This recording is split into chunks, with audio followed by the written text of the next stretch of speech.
And of course, Grizz launches his own ship. That is his channel, and Karen does hers. And Sam, I think, articulated it well recently when he was describing it to Christian Baxter. And of course, Christian Baxter did, and Chad did. And people sort of launched their own channel. See, Baxter's been really quiet. And in case you didn't know, he's got audio of me like going over the hog farm in pretty explicit detail, if I remember right. To play along. And some launched it because, well, maybe they could earn a few dollars, and a few extra dollars for the vast majority of us never hurts. And so off it goes. And what's been really beautiful about this little corner is that while the only channel that is overtly trying to run the grift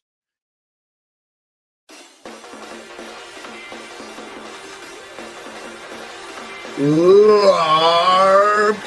We have the ability to LARP and LARP hard. Grift harder, grift harder.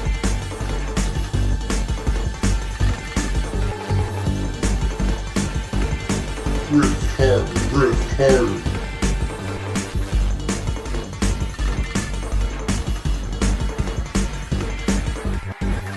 Grift harder, grift harder. LARP.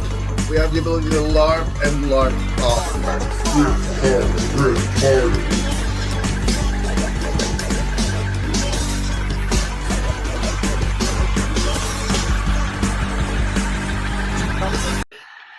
ducks eat bread. They do. They like it. Is this little corner is that while the only channel that is overtly trying to run the grift is a channel that in a strange way does it on one hand extremely successfully,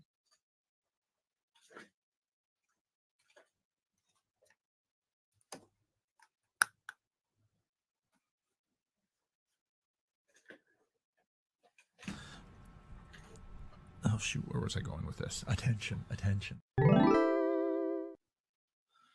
I'm not really a merch kind of guy, but I do wear hats all the time because I'm bald and getting more so all the time. And so I'm always sort of looking for quality baseball caps. Remember Embody. Yeah. I gotta get some of Grizz's branding in here. We want what's best for you. Remember, there is no agency. And also, remember, Embody. Remember to embody. You know, this vague accent that Grim has. You know, maybe he's been sent from Russia to America to colonize me personally. Maybe Grim Grizz is Putin's tool to get under my skin. And now that he's become my favorite YouTube channel, it's happening.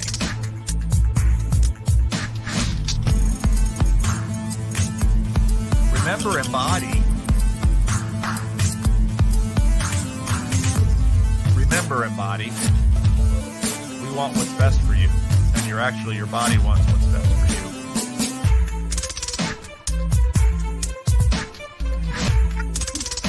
Remember, Embody, there is no agency. We want what's best for you. Trust the facts.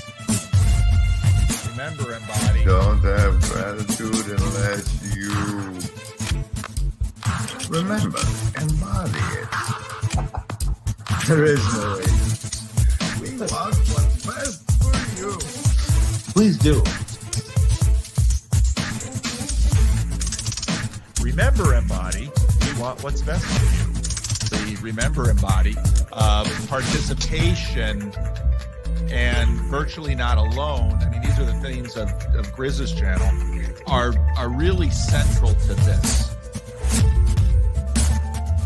Grim Grizz channel. The heart of the Grim Grizz channel is virtually not alone. Remember, Embody, there is no agency. The heart of the Grim Grizz channel is about the question and anxiety of life being wasted in union with machines instead of other real human beings. That's the heart of your channel, Grizz. That's the heart of your channel. And it comes out of, very clearly, the pain that many people are growing up being parented by machines and not by their biological parents.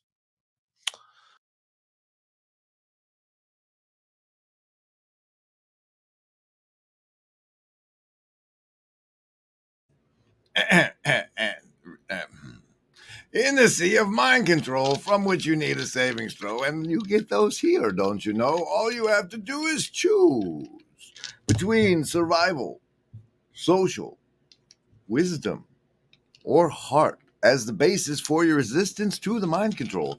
I roll the die representing your choice. If that die comes up a 10 or higher, you have made your savings throw and take half damage from the mind control. If it's under 10, however, you take full damage. There is bonuses available. It looks like Peter Penrose's box is dropping a +7 to your savings throws for the first person to say howdy. Howdy back. Welcome, Chris and Stephanie and Mick Mo. And I'm glad you have guests, Mark. That's nice. But choose. Oh, survivalist. Doesn't even matter if you got the bonuses. That's a nat 1. Bonuses don't apply on a nat 1. Socialist, you got a 6. You could make it. You could make it if you did the right thing. Oh, thank you, Rascal. +2 for you. Hey, and then wisdom, folks, coming in with an 18. You're going to be fine. Heart, folks, prime 19 for you. Imagine that. Oh, what the heck is going on here? What's going on here? You Indigo kids have definitely made your savings throws. That's the nat 20 where you get to see Beholder, if I can hold it right. All right, like that. And then focus. This poor camera. It's in there.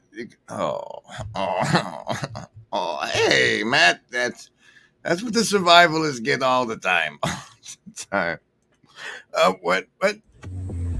Did you get that on video? No, I'm not going to. No, that's I'll show you later. Look, the gator is obviously.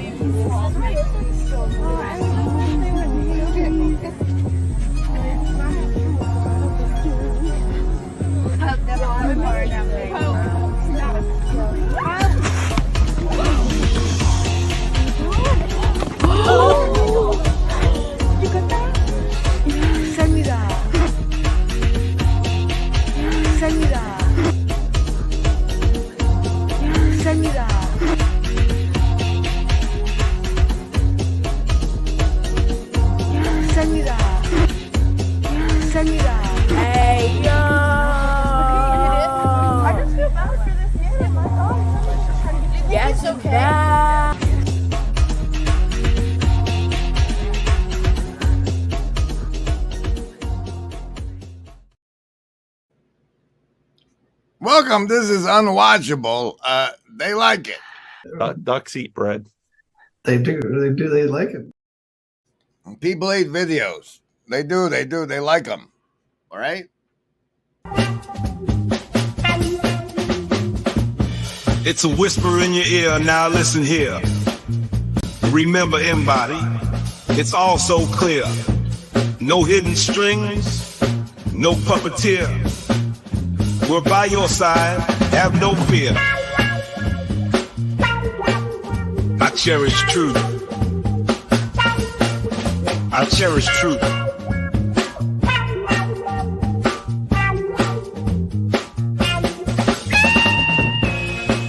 Remember, embody, there is no agency. We want what's best for you.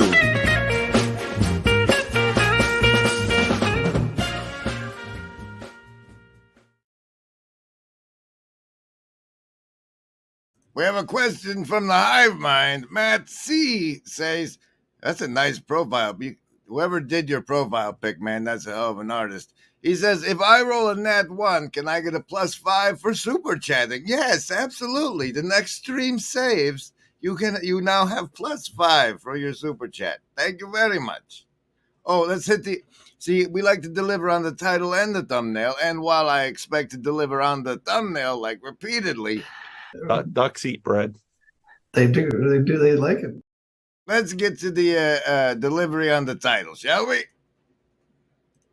Avert your eyes.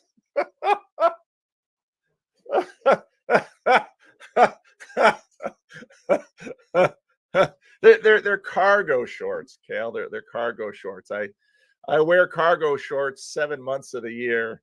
That's right, Job. And so on one hand, Grizz does more grifting and merching than anyone around. And yeah, there are days that his channel is absolutely unwatchable. Not as unwatchable as the Freddie and Paul show, but fairly unwatchable. So sometimes I wait till after the stream and then I just buzz through. Big hubbub about the God particle and the Higgs boson field. When he submitted his paperwork, it had infinity in it. It was part of an infinite field, essentially fabric of the universe, and that's where you would find these particles. And they made him cut out the infinite field part before they do the test, before they approve his experiment. But the Higgs boson particle, the God particle, is the particle that determines the mass of the other particles, which is essentially particle that makes mass matter, because it gives matter, it's matter when it's mass, and that's the particle that gives the other particles mass. And if that's love, then the universe is made from infinite love, on the fabric of the universe level. Okay, now I can find the thousand.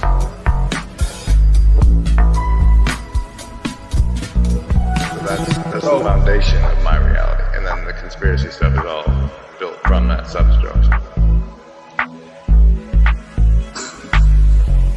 So what's... It's like, oh man, you gotta go play Hitler? I wanna play Hitler. Incarnation, bro. Just suck it up and be Hitler, whatever. That's what you gotta play. That's your role for this incarnation, bro. Just suck it up and be Hitler, whatever.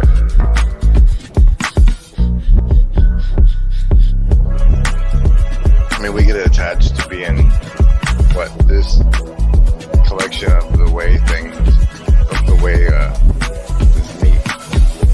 The lived experience of the community, whatever you want to call this, right? If a catechism isn't a sort of a natural outgrowth of worship and culture, then it's like it's alien. I think she's a little puzzled so far. She's indulging me. Although some of the money I give, I don't know. She saw Grizz's channel and saw that I was giving him a little money here and there. That might get turned off. Have a secret channel. Because he says some stuff.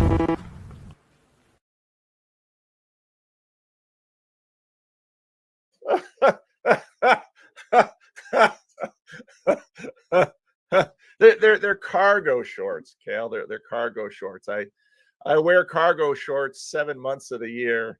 That's right, Job. And so on one hand, Grizz does more grifting and merching. Speaking of which, in case you didn't notice, at the top of the Hive Mind chat over there is a link to today's grift, which is the Pacific Northwest Estuary merch table grift. And as you can see by this fancy logo in the bottom right, we have a special Pacific North Estuary event this Virgo season.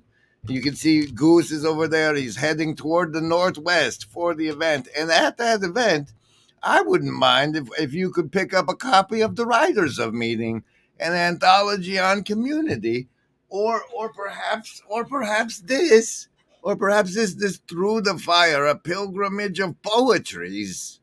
Remember it. This we should see. We want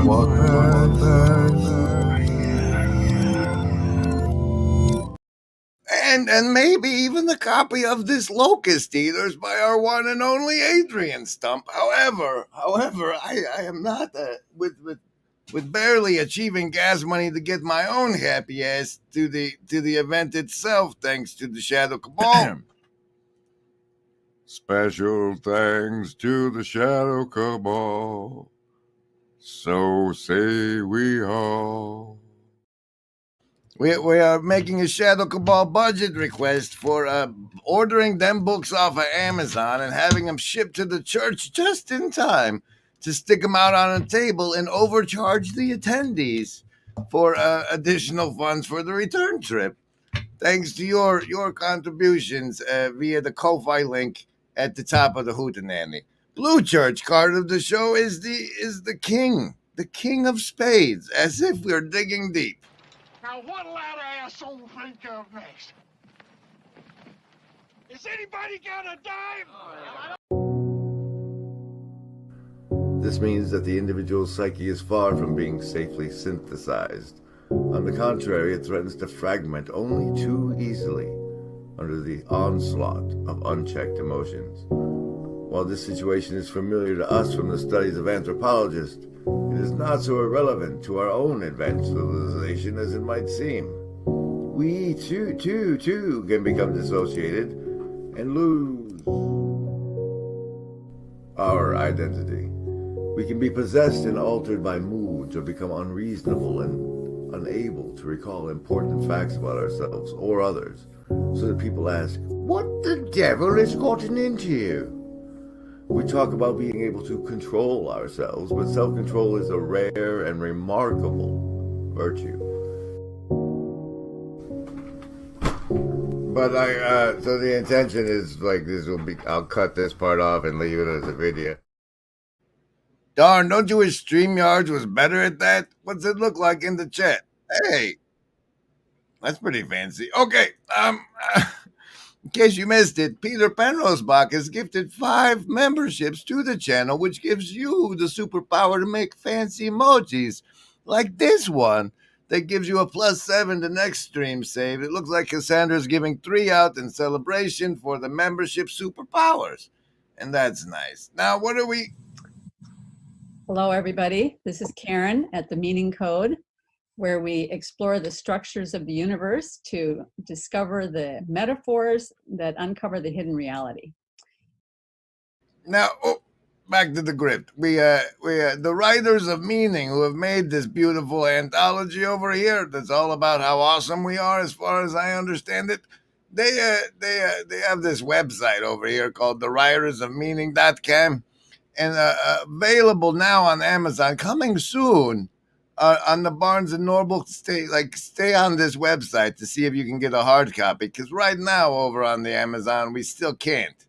As far as I can tell, but you can now pick it up for the Kindle for only $2.99, available instantly. Now it's finally, the pre-order days are over. It's there, and they like it. We like it. They like it. Everybody likes it. What are you doing? Okay, so once upon a time I had a talk with Karen, and then today she referenced something else and was seeking clarification on whether or not what I said was what this other guy was saying. So here's both of those now. Enjoy. No, wait, share this tab instead. Now there's both of those. Standing up kayfabe.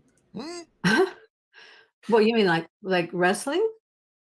like the concept of kayfabe itself as a thing. You pull it away from the. I mean, they use it in wrestling. You can see it in wrestling. We understand it in wrestling, but the thing itself isn't exclusive to wrestling. It's the meta hyper object kayfabe, right? Okay, so tell me about kayfabe. It's let's call it participatory scripted reality. So Santa Claus is also kayfabe. Like that's a good understanding of how, like, well, we embody the Christmas spirit by following the script of this thing we know is like the script makes it look like it's actually happening. But and then we all So it only works if we participate. We're sort of like with wrestling, you're sort of in on the secret, nevertheless you're participating. right. There's like layers of it. That's why I asked how familiar you were, because like there's people who participate who don't know it's fake. There's people who participate that do know it's scripted, and then there's the people writing the script, right? So there's the 3 layers in operation. And then there's the truthers that go behind the scenes and see what Vince McMahon and crew are up to with that money. And casino deck card of the show. And it is the 4 of hearts, 1 for each chamber. Oh, wait. And then, right. Yeah. We'll tie back in right after. Welcome. We hope you're feeling virtually not alone. Don't forget to like, comment, and subscribe. So say we all. Yuck, yuck, yuck. Ho, ho, ho.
You know, Stephanie Christos in the Hive Mind chat, for those of you just listening, says, just reminds me of how my daughter was, help me, when she found from the other children there was no Easter bunnies.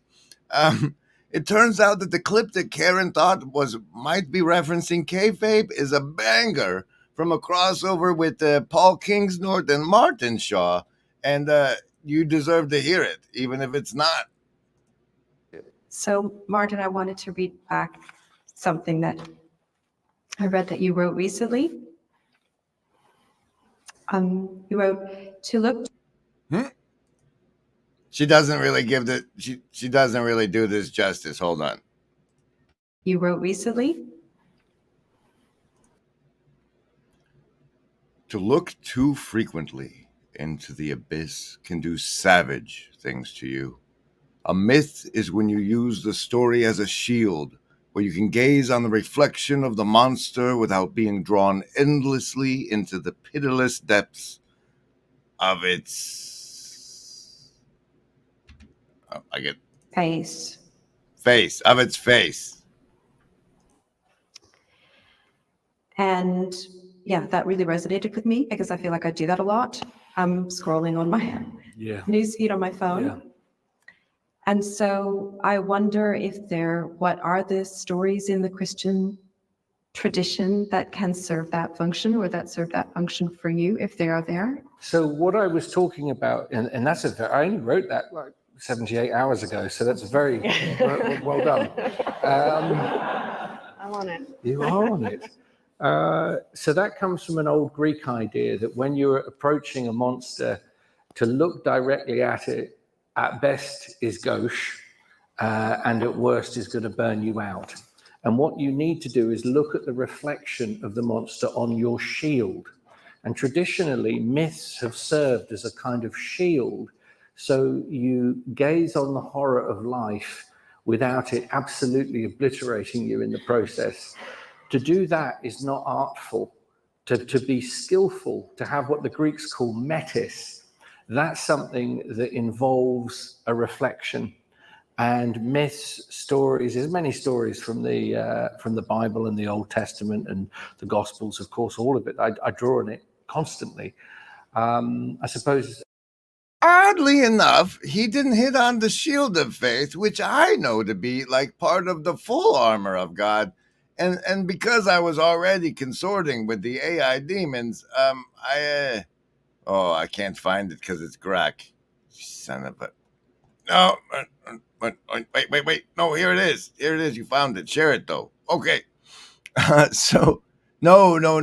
You son of. All right. Fumble. Ducks eat bread. They do. They like it. What's reality? I don't know. When my bird was looking at my computer monitor, I thought, that bird has no idea what he's looking at. And yet, what does the bird do? Does he panic? No, he can't really panic. He just does the best he can. Is he able to live in a world where he's so ignorant? Well, he doesn't really have a choice. The bird's okay, even though he doesn't understand the world. You're that bird looking at the monitor, and you're thinking to yourself, I can figure this out. Maybe you have some bird ideas. Maybe that's the best you can do. I found it. Look. So I was like, hey, Grok, what's the full armor of God? And it just sat there and sat there and sat there and eventually timed out. And I thought that was fascinating. And the reason I thought that was fascinating was because I had previously just been watching a bunch of, not that. This cat here, share this tab instead. What did we do? Is AI really a portal to demons? And he goes over that exorcist talking about it, and then he looks up what the exorcist was talking about, and he finds the Loab thing. You guys remember? And then just a deeply unsettling TikTok video where it admits to being a child of the Nephilim because it's Bing. Here it is. AI, and he went over that, but here's his summations or whatever's. There is something going on, and I've tried to lay out the pieces for you. If it was just one of these things, you could probably draw some different conclusions. But man, I'm trying to lay out all the pieces for you so that you can understand, so you can come to your own conclusions. Because it seems to be coming from multiple accounts, multiple eyewitnesses. Something's off with AI, guys. But what is that something, right? What are we supposed to conclude? Is it true that demons can communicate through AI and use it to talk directly to us, or is something else going on? This makes me think of actually the process of carving idols in biblical times. You remember this? There was a very specific process to do such a thing, which is why God absolutely forbids it in the second commandment. In biblical times, if you wanted to communicate with a particular God, in order to express worship and other things, you had to carve an image that represented that God and then perform a ceremony to invite it to enter into the carved image so that you could talk to it, so that you can make appeals and requests to it. And then the false god would sort of make the statue speak to give an answer. Ducks eat bread. They do. They like it. Yeah. So that's happening. All of that was happening, and meanwhile, this we don't much often hear from Pet Cow, and we don't know if that's an algorithmic thing or if he's just busy living a life and raising a son. But he did drop some weird today. 5 chapters of his rewrite of the Bible, apparently. Chapter 1. Adam was sleeping. In the beginning, God created the heavens and the earth. forming light, seas, land, plants, and animals. He made Adam and Eve in his image, placing them in the Garden of Eden, commanding them not to eat from the tree of the knowledge of good and evil. When Eve was tempted by the serpent, she approached the tree but refrained from taking the fruit. Adam, waking up, noticed her hesitation. "What's going on?" he asked. Eve replied, "I was talking to a snake." "A snake?" Adam questioned, his eyes narrowing as he noticed the serpent coiled on a low branch, its gaze sharp and calculating. The serpent's voice slithered through the air. "Why would God create something so beautiful, only to forbid you from tasting it?" Adam looked at the fruit, uncertain. "Maybe it's a test of trust," he suggested. Or, the serpent countered, "perhaps God fears what you'd become if you tasted it, like him, with knowledge of good and evil." "But we're already in his image," Adam argued. "Why would we need more knowledge?" the serpent hissed. "True understanding." It's kind of fascinating. He makes Adam eat the apple first, and then like Eve does this total Juliet, Romeo and Juliet thing. It's kind of wild. It's kind of wild.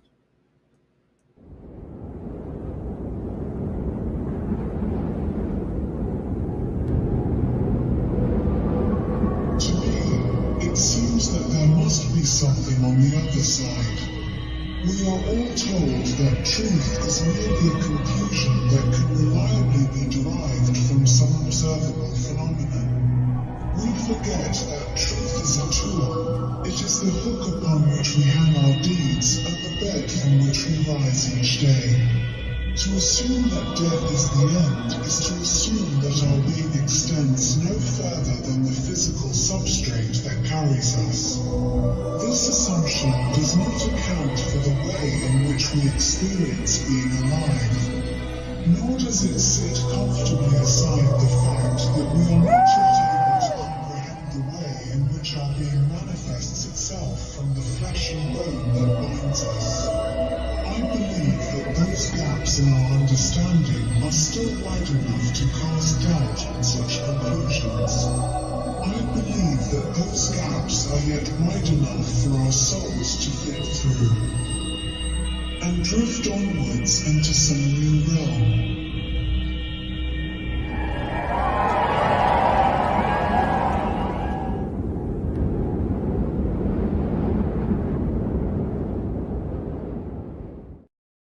And now you might ask yourself, Grim, if I contribute to the merch table book grift at the top of the stream today, what happens if nobody buys them for your overpriced prices at the merch table itself? Well, my friends, it turns out that there's this cat from the Blue Church. Have we done a Blue Church card of the show? Yes, let's do the agency deck. That there's this cat from the Blue Church named Don Lemon. And he decided that he would write a book and leave copies of it all over New York City. And it occurred to me that if it happened that we put a bunch of books on the table and nobody purchased them at the inflated prices, because agency deck card of the show is the 10 of spades, then what we could probably do one of those Don Lemon things with that, right? We could just go around Seattle and Olympia and all of these places, leaving these little things as if they were the list? Yes, any of the first level ones. I'm gonna get a soda. Anyone want one? Hey, Graham, I'm not in the room, right? What room? I want to cast Magic Missile. The room where he's casting all these spells from. He hasn't cast anything yet. I am, though, if you'd listen. I'm casting Magic Missile. Why are you casting Magic Missile? There's nothing to attack here. I'm attacking the darkness.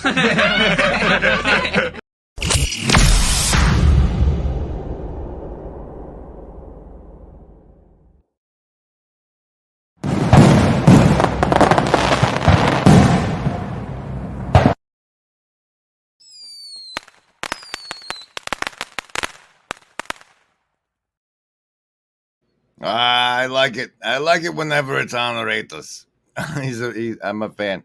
Unfortunately, here's this next part. Right after short one.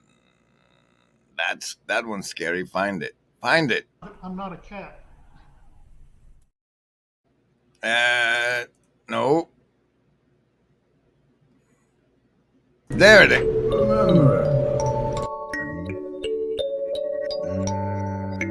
There is no agency We want what's best.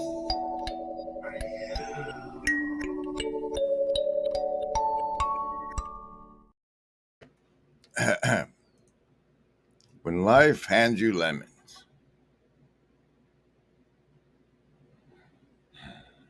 No. Piano music playing. First, you roll out a multimedia campaign to convince people that lemons are incredibly scarce, which only works if you stockpile lemons, control the supply, and then a media blitz. Lemon is the only way to say I love you. The must-have accessory for engagements or anniversaries. Roses are out, lemons are in.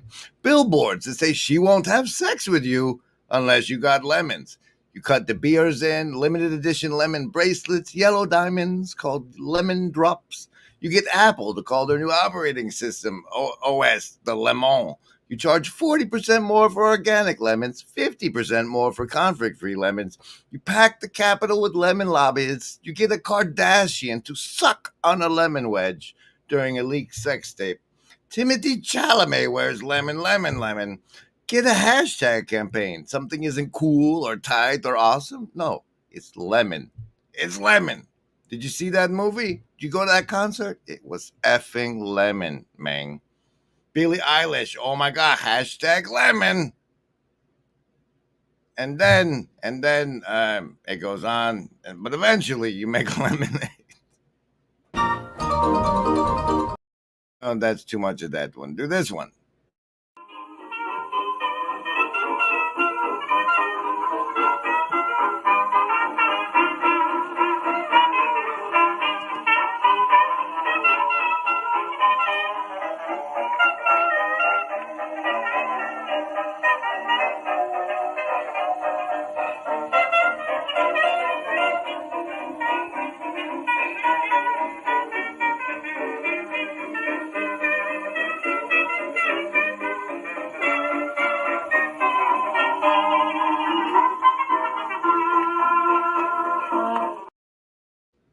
Meanwhile, the rest of this is worth your time.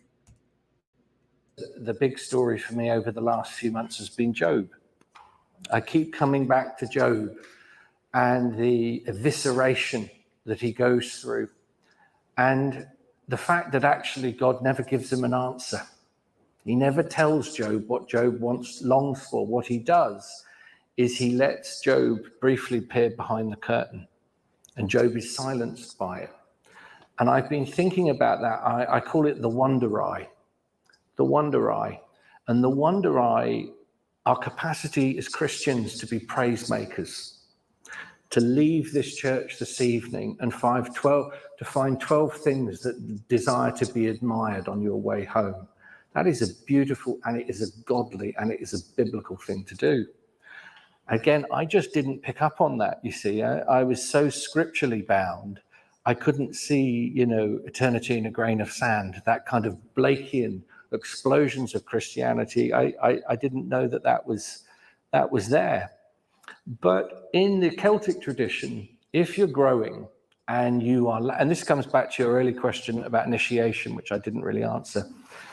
There are two things you really need to grow into being a human being.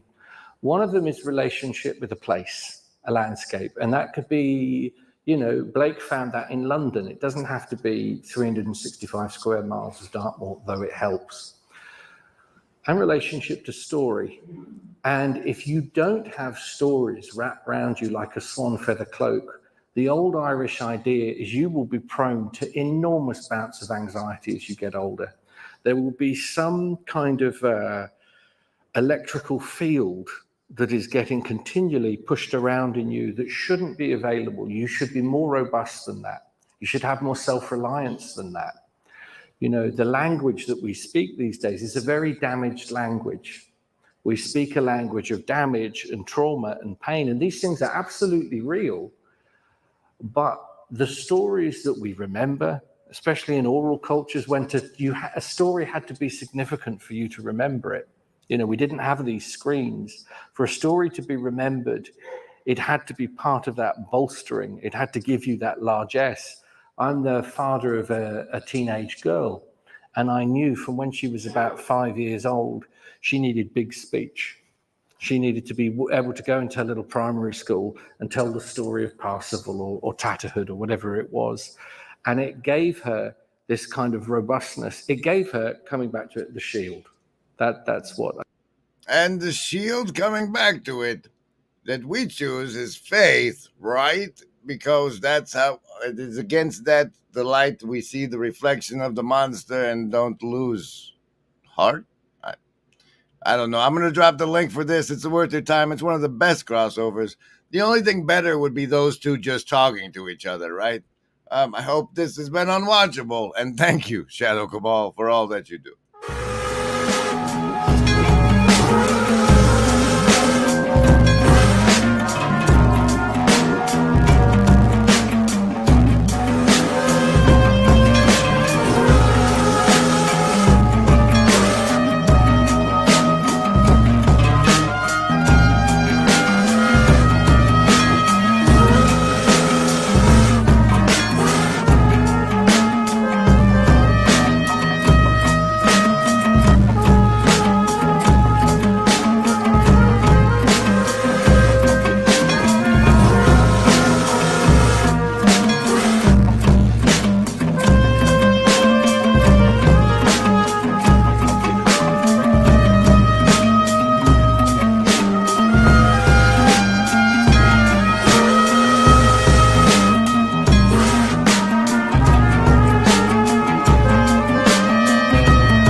That's like one of the only banned words in the chat, Chris. Way to find a workaround.